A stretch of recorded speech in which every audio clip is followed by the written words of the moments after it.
மலையாள திரையுலகத்தில் ஹேமா கமிட்டி அறிக்கை வந்ததிலிருந்து ஏகப்பட்ட உண்மைகள் அங்கே வெளிவந்துட்டு இருக்கு. பல முன்னணி இயக்குநர்கள் நடிகர்கள் மீது இந்த ஒரு விமர்சனம் வைக்கப்படுது. குறிப்பாக அங்கே நடிகர் சங்க தலைவராக இருந்த மோகன்லால் உட்பட 17 பேர் தங்களுடைய பதவியை ராஜினாமா பண்ணாங்க. பல எதிர்ப்புகளும் அவங்களுக்கு வந்தது. இன்னும் பல முன்னணி நடிகர்கள் இதை பற்றி பேசாமல் மௌனமாக இருக்காங்க அப்படின்ட்டு அவங்க மீது விமர்சனம் வைக்கப்பட்டது. இன்னொரு பக்கம் பிருத்திவிராஜ், தாமஸ் போன்றவர்கள் கண்டிப்பாக இதில் சம்மந்தப்பட்டவங்கள நடவடிக்கை எடுக்கணும் அப்படின்ட்டு போல்டாக பேசுறது நம்ம கவனிக்க முடியுது. இந்த ஒரு வழக்கில் நடிகர் சித்திக் மீது நடிகை ரேவதி சம்பத் பாலியல் புகார் சொல்லியிருந்தாங்க. அதை தொடர்ந்து இயக்குனர் ரஞ்சித் மீதுமே பாலியல் புகார்கள் வந்திருந்தது. ஸோ 2 பேருமே தங்களுடைய பதவியை விலகினாங்க. இப்போ 2 பேர் மீதும் வழக்கு பதிவும் போட்டிருக்காங்க.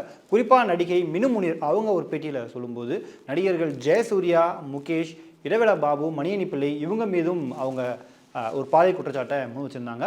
இதில் நடிகர் முகேஷ் அப்படிங்கிறவர் இப்போ கொல்லம் தொகுதியில் மார்க்சிஸ்ட் கட்சியுடைய எம்எல்ஏவுமே இருக்கார். அரசியலையும் இருக்கார், சினிமாவிலையும் அவருக்கு நிறைய படங்கள் நடிச்சு ஒரு நல்ல பேரும் அவருக்கு இருந்தது. இந்த நடிகர் முகேஷ் யார் அப்படின்னு பார்த்தீங்கன்னா நடிகை சரிதா அவருடைய முன்னாள் கணவர். சரிதா பல படங்களை நாம் இதுக்கு முன்னாடி பார்த்துப்போம். நிறைய படங்களில் அவங்க டப்பிங்கும் பேசியிருப்பாங்க, நிறைய கேரக்டர் ஆர்டிஸ்ட்டுக்கு. அவங்களுடைய கணவராக தான் இவர் இருந்தார். 1988ஆம் ஆண்டு இவங்களுக்கு கல்யாணம் ஆகுது.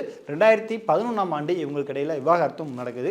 இந்த நிலையில நடிகர் முகேஷ், அதாவது தன்னுடைய முன்னாள் கணவர் முகேஷ் பற்றி நடிகை சரிதா அவர்கள் இப்போ ஒரு பேட்டி சொல்லியிருக்காங்க. அந்த பேட்டியில் பல திடுக்கிடும் தகவல்களை அவங்க சொல்லியிருக்காங்க. அவங்க சொல்கிற ஒவ்வொரு விஷயமே பார்வையாளருக்கு ரொம்பவும் ஷாக்கிங்காக இருக்குது. அந்த பேட்டியிலே அவங்க அழுதுகிட்டே எமோஷனலாக சொல்கிறதையும் நம்ம கவனிக்க முடியுது. 1988ஆம் ஆண்டு எங்களுக்கு கல்யாணம் ஆகுது. 2011 நாங்கள் டைவர்ஸ் ஆகிட்டோம்.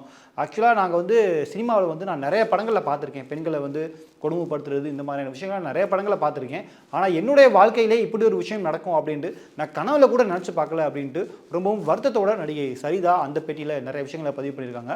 குறிப்பாக கர்ப்பிணியாக இருக்கும்போது அவருக்கு பல பெண்களுடைய தொடர்பு இருந்தது.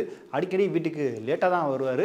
ஒரு முறை ஏன் லேட்டாக வீட்டுக்கு வரீங்க அப்படின்னு கேள்வி கேட்டதுக்கு என்ன தரையோட தலை வச்சு அடித்து என்னை ரொம்பவே துன்புறுத்தினார்.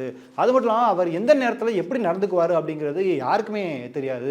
ஒரு தடவை நான் 9 மாத கர்ப்பிணியாக இருக்கும்போது ஹோட்டலுக்கு போயிருந்தோம்.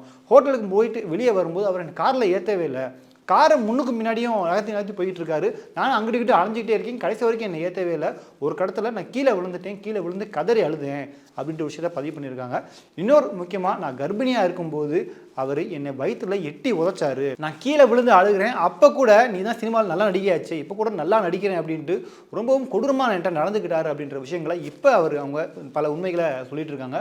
குறிப்பாக அந்த முகேஷ் அவருடைய அப்பா ஒரு முறை சரிதா அவர்கள்ட்ட என் மகன் சரியில்லை அப்படிங்கிறது எனக்கு தெரியும், ஆனால் எந்த ஒரு காரணத்தை கொண்டும் இந்த ஒரு விஷயத்த நீ பொது வெளியில் யாருக்கும் தெரிகிற மாதிரி சொல்லிடக்கூடாது அப்படின்னு என்கிட்ட கெஞ்சி கேட்டுக்கிட்டாரு. என்னுடைய மாமா உயிரோடு இருந்த வரைக்கும் இந்த ஒரு விஷயத்த நான் யார்ட்டையுமே சொல்லலை. ஆனால் இப்போ அவர் உயிரோடு இல்லை. அதனால் ரொம்பவும் தைரியமாக இந்த ஒரு விஷயத்தை நான் பதிவு பண்ணுறேன் அப்படின்னு தன்னுடைய வாழ்க்கையில் தனக்கு நடந்த கொடுமைகளை நடிகை சரிதா அவர்கள் இப்போ பேட்டிகளை சொல்லியிருக்காங்க. இந்த பேட்டி கேட்ட பலருமே இப்படி ஒரு வாழ்க்கையை அவங்களுக்கு, ஏன்னா வெளியில் பார்க்கும்போது இவங்க நல்லா நடிக்கிறாங்க, இவங்களுக்கு நல்ல ஒரு நேம் இருக்குது, நல்லா டப்பிங் பேசுகிறாங்களே அப்படின்ட்டு எல்லாராலும் பாராட்டப்பட்டாலும் இவங்களுடைய இன்னொரு முகம், அதாவது அந்த டார்க் சைடு வெளியே எவ்வளோ நாள் தெரியாமல் இருந்துச்சு, இவ்வளோ கஷ்டங்களை அனுபவிச்சிட்டிங்களா அப்படின்ட்டு பலரும் அவங்களுக்கு தங்களுடைய அனுதாபங்கள் சொல்லிட்டு இருக்காங்க. குறிப்பாக நடிகர் முகேஷ் இப்போ அரசியலையும் இருக்காரு, எம்எல்ஏவும் இருக்காரு. கண்டிப்பாக அவரை கைது பண்ணணும் அப்படின்ட்டு அவர் வீட்டுக்கு முன்னாடி போராட்டங்கள்லாம் கூட நடந்தது. இன்னமும் அந்த போராட்டங்கள்லாம் வலுப்பெறும் அப்படின்னு எதிர்பார்க்கப்படுது. ஸோ மலையாள திரையுலகத்தில் அடுத்தடுத்து இந்த மாதிரி பலருடைய உண்மை முகங்கள் வெளிச்சத்துக்கு வந்துட்டு இருக்கு. இப்போ நடிகை சரிதாவும் தன்னுடைய முன்னாள் கணவரான முகேஷ் அவர்கள் மீது இந்த ஒரு குற்றச்சாட்டை முன் வச்சிருக்காங்க. ஸோ இந்த ஒரு விஷயத்தை நீங்கள் எப்படி பார்க்குறீங்க அப்படிங்கிற உங்களுடைய கருத்துக்களை மறக்காமல் கீழே கமெண்ட் பண்ணுங்கள்.